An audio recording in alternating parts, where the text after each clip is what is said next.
So you got me hooked and intrigued when instead of sitting back in my reclining seat in the cinema, I'm actually doing the frontal lean like this.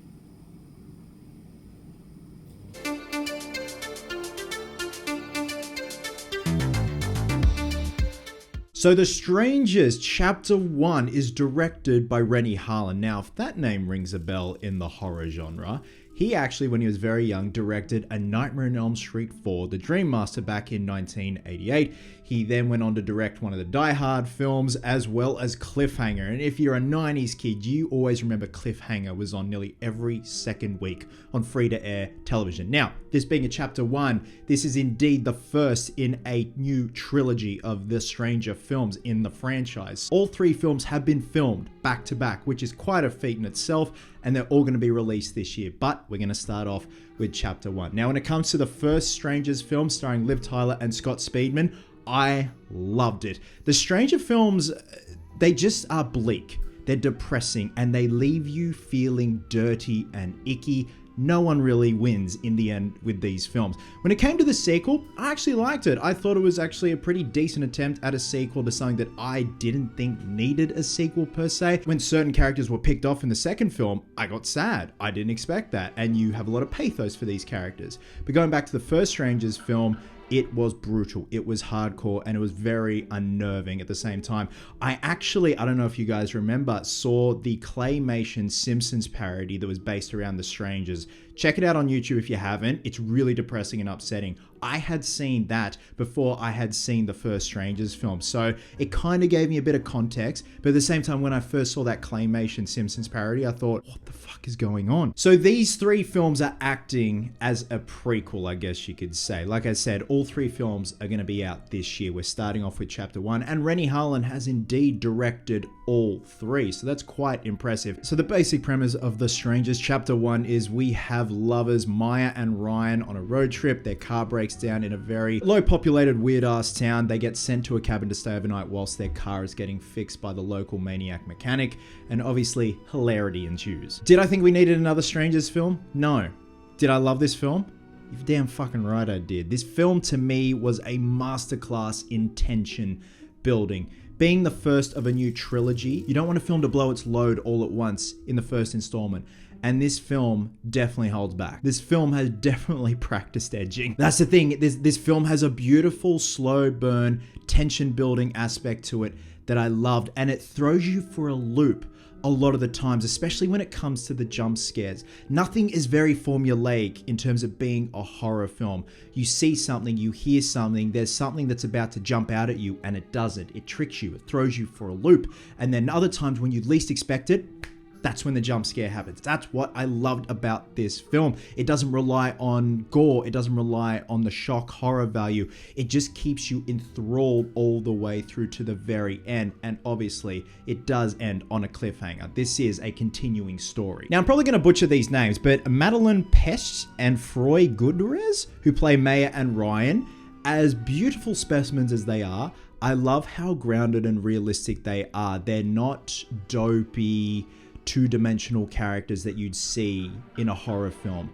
They actually have a sense of humor. They have their wits about them, and they're survivalists. Like, they're not running out the door when they shouldn't be running out the door. They're slow, they're methodical with their actions. When they're trapped in a certain room, when the strangers are going about the cabin, they're looking around for a weapon. They're trying to John Wick the shit out of something to make it a weapon. And they have great chemistry. I love the way they bounce off one another. They're celebrating their 5-year anniversary, and the town that they break down in is just weird, bizarre. It's got a population of like 400 odd. And it's one of those things where I bet it's you, I bet it's you, I bet it's you. In terms of who's the killer, it's great. Leaves you hanging. I think if I had any gripes, and like I'm just nitpicking at this stage, like I'm really keen to see how things go in Chapter 2 and Chapter 3. There's a bit of a cat and mouse chase towards the end in the forest, a very reminiscent to Halloween Kills, where Michael Myers is chasing Lindsay through the park and she's hiding, you know, they're doing the...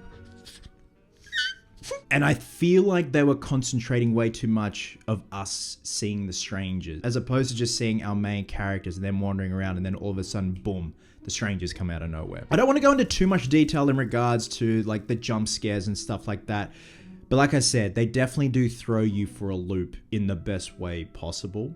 and it's not what you'd expect, which is great. It leaves you hanging, but it's this nice, slow build. It's brilliant tension building, and again, it doesn't blow its load in the first chapter. It doesn't give it all away. It just leaves you wanting more and where this story is going to go next. So this is definitely a pleasant surprise for me, guys. And I hadn't watched the original Strangers films in quite some time, but they definitely still hold up, especially the first one with Liv Tyler, Scott Speedman. Like, it's true shock horror with what goes on, and the fact that it's just shrouded in mystery, the reasons why they do what they do and why they kill. I love that. That, to me, that's even more disturbing. Another gripe, and this has nothing to do with the film. I had a token throat clearer sitting 5 seats away from me. Usually when I go to see a horror film during the day to do my review, the cinema is usually empty. And I, like a weirdo, book my seat right up in the corner because I have my phone, even though it's on low light, I write notes. And I don't want to be that fuckhead that's down in the middle with their phone, but I do want to write notes because I tend to forget some things when I do my review. The cinema was practically empty, but this dude wanted to sit 5 seats away from me, and he was the resident throat clearer, and he brought his own fucking packed lunch, and he's just rustling. So I'm trying to be enthralled by this film, and all I'm hearing is oh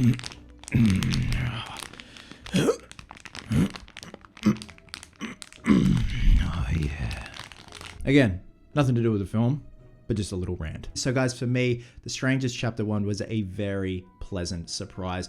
When they announced that they were going to do Chapter 1, Chapter 2, Chapter 3, I thought, ooh, they're really going to milk this cow dry. But it left me wanting more. I think it is a masterclass in tension building and slow burn. Like I said, it doesn't blow its load in the first chapter and give too much away. It just leaves you wanting more. It's not overly gory, but you're relying on that tension, and it just keeps you white knuckling with your seat in the cinema, which is exactly what I wanted. I can't wait to see where this goes in Chapter 2 and Chapter 3.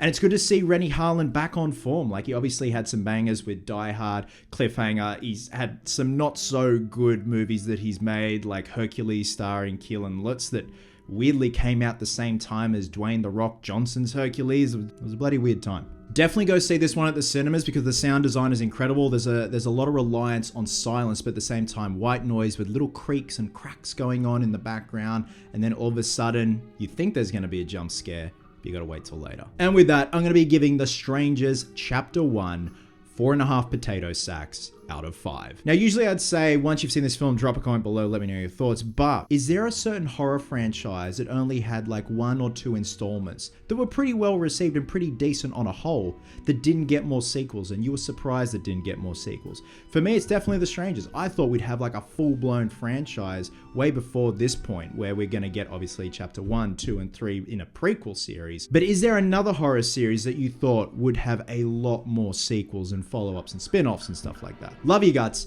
and I'll catch you in the next one.